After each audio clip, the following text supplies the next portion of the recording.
जब भी आपको आपके एक्सेल के अंदर किसी भी टाइप का डेटा को हाईलाइट करना हो, कहीं पे बार्स आपको क्रिएट करनी हो डेटा के अंदर, तो उसके लिए आप कंडीशनल फॉर्मेटिंग का यूज कर सकते हो। कैसे इसे करते हैं ये जानेंगे आज की इस वीडियो के अंदर। So hello everyone and a very warm welcome to WS cube tech. My name is Ayushi Jain and आज की इस वीडियो के अंदर हम बात करने वाले हैं about conditional formatting. So guys, conditional formatting basically यहाँ पे क्या है कि अगर आपके पास डेटा है और डेटा के अंदर आपको कोई भी चीज हाईलाइट करनी है, चाहे वो टेक्स्ट के बेसिस पे हो, डेट्स के बेसिस पे हो, रीअकरिंग डेट्स के बेसिस पे हो, रीअकरिंग टेक्स्ट के बेसिस पे हो, यूनिक वैल्यू पे हो या डुप्लीकेट वैल्यूज पे हो, डेटा के अंदर आपके पास अगर नंबर्स हैं तो नंबर की वैल्यू कितनी है उसके ऊपर अगर आपको बार्स क्रिएट करने हो, अगर आपको आइकन्स देने हो, तो ये सारी चीजें पॉसिबल हो पाती है with conditional formatting. So before we start the video, if you want to become a successful data analyst और आप सीखना चाहते हैं हमारे एक्सपर्ट से लाइव डेटा एनालिटिक्स, तो आप अभी दिए हुए नंबर पे कॉल कर सकते हैं या फिर डिस्क्रिप्शन में दिए गए फॉर्म को भी फिल कर सकते हैं।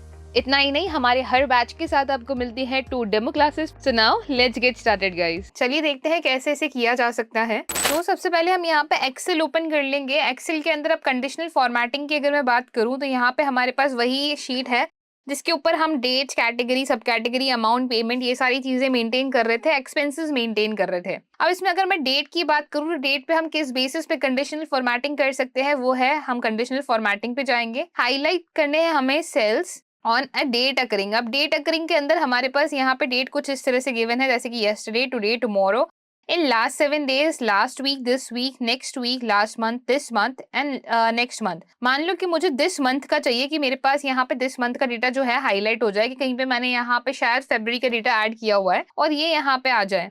तो दिस मंथ करते ही जैसे मैं ओके करूंगी, आप यहाँ पे देखेंगे कि एक डेटा जो कि मेरे पास यहाँ पे 17 फरवरी का था, जो कि शायद मुझसे गलती से ऐड हो गया था, वो यहाँ पे हाईलाइट होके आ चुका है। सो इस तरह से हम डेट्स के ऊपर फॉर्मेटिंग कर सकते हैं। अब ये बेसिकली यूज किया जाता है सेल्स वाली कैटेगरीज के अंदर, कि आप यहाँ पे जब मंथली सेल्स देखते हो, मंथ के अंदर सपोज आपकी कोई डेट है जिसका आपका टारगेट्स हैं, कुछ लिखा हुआ है, वो आपको हाईलाइट करने हो, 7 दिन पहले का, यस्टरडे का, आज का, कल का, इन सारी चीजों को अगर आपको देखना है तो उस केस में हम यहाँ पे यूज कर सकते हैं कंडीशनल फॉर्मेटिंग। टेक्स्ट के ऊपर की अगर मैं यहाँ पे बात करूँ कि टेक्स्ट है, जैसे कि मेरे पास यहाँ पे इसके ऊपर कंडीशनल फॉर्मेटिंग अगर मैं लगाऊं, जैसे कि मुझे यहाँ पे चाहिए highlight cell rules text that contain. अब टेक्स्ट के अंदर जिसके अंदर आता हो, या तो कैटेगरी तो नहीं, बट अगर मैं यहाँ पे आई गेस इसे ओपन करूँ और यहाँ पे डालूं ग्रोसरी, आई गेस मैंने यहाँ पे पूरा सेल नहीं चूज किया है, तो यहाँ पे मैं इसे चूज करती हूँ and conditional formatting, highlight cells, text that contains grocery. And grocery के अलावा भी आप यहाँ पे कुछ और ऑप्शन दे सकते हो, जैसे कि आपको सारा टेक्स्ट देखना है जिसके अंदर हमारे पास फूड हो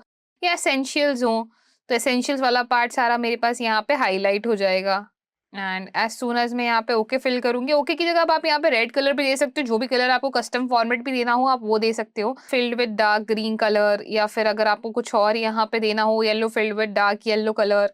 okay, I guess red was much better, तो हम रेड पे कंटिन्यू करेंगे, ओके करते हैं। एंड अगर आपको यहाँ पे कोई भी फॉर्मेटिंग क्लियर करनी है, सपोज मुझे यहाँ पे ये डेट से कोई मतलब नहीं है, सो अगेन अगर मैं यहाँ पे इसे क्लियर करना चाहती हूँ तो all I need to do is select this column and यहाँ पे हमारे पास है clear rules from the selected cell. Entire sheet नहीं या दिस टेबल भी नहीं, बट सिलेक्टेड सेल्स, जो मैंने यहाँ पे सेल सिलेक्ट करे हुए हैं उनके अंदर से क्लियर हो जाए। तो आप यहाँ पे देखेंगे कि 1702 पे हमारे पास जो फॉर्मेटिंग लगी हुई थी वो क्लियर हो चुकी है। सिमिलरली अगर मैं यहीं पे बात करूँ कि डेट के अंदर मुझे कंडीशनल फॉर्मेटिंग देनी है, टॉप बॉटम रूल्स देने हैं, मुझे यहाँ पे बॉटम 10 चाहिए, टॉप 10 चाहिए। अगर टॉप 10 चाहिए तो रिसेंटली जो 10 डेट्स है मेरी, जैसे कि 24, 27, 7, 26, एंड जैसे मैं इसे ओके करती हूँ, मैं यहाँ पे जो रीसेंट मेरी टॉप 10 डेट्स है वो मैं यहाँ पे गेट कर सकती हूँ।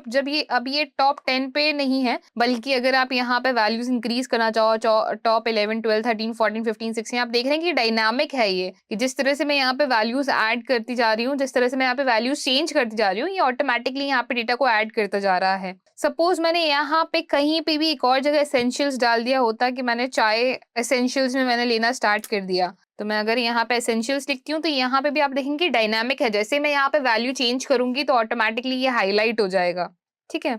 सिमिलरली नेक्स्ट अगर मैं यहाँ पे अमाउंट की बात करूँ, तो अमाउंट के अंदर हम कंडीशनल फॉर्मेटिंग दे सकते हैं, हाईलाइट करने रूल्स जिनकी वैल्यू है बिटवीन, लेट्स से मुझे 10,000 से 20,000 वाली वैल्यूज चाहिए, तो बिटवीन का हम यहाँ पे यूज कर सकते हैं, कि बिटवीन यहाँ पे मैं लिख देती हूँ 10,000 टू 20,000। ओके करते हैं, आई गेस मेरे पास एक ही वैल्यू आएगी जो कि है हमारी रेंट के ऊपर। ठीक है, हाउस रेंट पे, दैट इज 16,000। तो अगर आप यहाँ पे बिटवीन दे सकते हो, ग्रेटर देन दे सकते हो, स्मॉलर देन दे सकते हो। अगेन अगर इसको हमें चूज करके कंडीशनल फॉर्मेटिंग पे जाएंगे, क्लियर रूल्स करेंगे, क्लियर सिलेक्टेड पे हम क्लिक करेंगे। अगेन कंडीशनल फॉर्मेटिंग पे जाऊंगी, यहाँ पे मैं डेटा बार्स दे सकती हूँ। डेटा बार्स यहाँ पे क्या है, आप डिफरेंट टाइप के यहाँ पे कलर्स दिखोगे कि मेरे पास यहाँ पे डिफरेंट टाइप के कलर्स आ रहे हैं। जैसे मैं इसे चूज करूंगी, मेरे पास यहाँ पे डेटा बार्स आ गए हैं। डेटा बार्स किस तरीके से आ रहे हैं, हमारे पास जो भी हमारी वैल्यूज है उसके बेसिस पे यहाँ पे बार्स क्रिएट हो रहे हैं। सो सपोज मैं यहाँ पे एक रेंज ले लेती हूँ for let's say 20, 30, 40 and 50, 90, 30 and 100, 40, 20। This is just for example कि मैं यहाँ पे इस पूरी रेंज को सिलेक्ट करूंगी, कंडीशनल फॉर्मेटिंग लगाती हूँ, डेटा बार्स में यहाँ पे यूज करती हूँ। तो आप देखोगे कि ग्रेडियंट में हमारे पास डेटा बार्स हैं, सॉलिड फिल में अगर हमारे पास डेटा बार्स हैं, कलर्स हमारे पास डिफरेंट टाइप के हैं। तो आई गेस जो भी आप यहाँ पे चूज करना चाहो आप वो यहाँ पे चूज कर सकते हो। अगेन अगर मैं इसी को सिलेक्ट करती हूँ, कंडीशनल फॉर्मेटिंग यूज करते हैं, आपको आइकन सेट करने हो, यहाँ पे वैल्यू इंक्रीज हो रही है, डिक्रीज हो रही है, वो आपको यहाँ पे दिखाना हो। जैसे कि हमारे पास आई गेस आपने ऐसे आइकन्स उसके अंदर देखे होंगे स्टॉक मार्केट के अंदर, कि अगर कोई भी स्टॉक ऊपर जा रहा है या नीचे जा रहा है, उसकी वैल्यू ऊपर जा रही है नीचे जा रही है। जैसे अभी मीडियम है यहाँ पे, जैसे 2 से लेके अगर 100 की बात करें तो 50 इज अ नंबर जो कि अभी मीडियम में आ रहा है। और अगर मैं यहाँ पे लोअर नंबर्स की बात करूँ जैसे कि 20, 30, 40, तो these are decreasing numbers. Increasing numbers हमारे कौन से हैं, 100 हो गया, 90 हो गया, हाई नंबर्स है ये। तो इस तरह से हमारे पास चीजें इंडिकेट हो रही है। सपोज मैंने यहाँ पे इस 30 को कर दिया होता लेट्स से 130, तो उस केस में आप देखो कि ये चेंज, इसका बार भी यहाँ पे चेंज हो गया है, साथ ही में इसका सिंबल भी यहाँ पे चेंज हो गया है। अब मेरे पास मीडियम वैल्यू यहाँ पे 90 आ गई है। तो इस तरह से ये हम बार्स को कंडीशन कर सकते हैं। सिमिलरली अगर मैं यही वापस से सेल सिलेक्ट करती हूँ एंड इस बार क्लियर करके, क्लियर सिलेक्टेड सेल्स, वापस से कंडीशनल फॉर्मेटिंग, स्केल लगा सकते हैं हम यहाँ पे कलर्स का, कि हमारे पास कलर्स हो यहाँ पे इंक्रीजिंग से डिक्रीजिंग के अंदर जाते हो। सपोज ये हमारे पास वैल्यू होती कुछ, सिमिलरली मैं यहाँ पे वैल्यूज लिखती जैसे कि 21 लिखती। अगर मैं इसको यहाँ पे ड्रैग करते हुए यहाँ तक लेके जाती हूँ, ठीक है, इसके ऊपर हम फॉर्मेटिंग लगाते हैं ये कलर्स वाली, जिसमें हमारे पास कलर स्केल्स हैं। तो आप देखोगे किस तरह से हमारे स्केल्स जा रहे हैं कि हायर वैल्यू पे डार्क है और लोअर वैल्यू पे भी डार्क है, मिडिल आते आते लाइट वैल्यूज आ जाती हैं, ठीक है।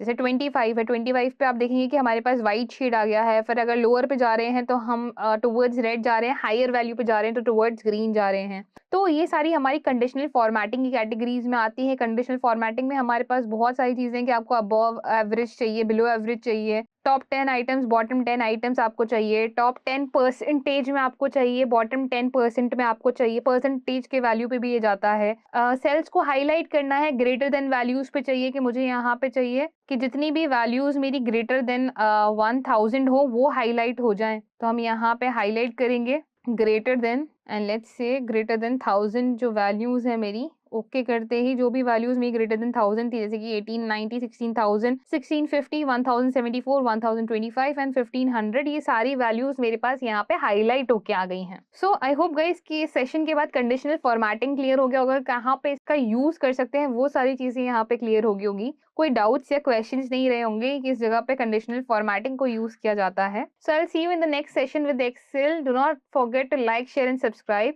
Thank you.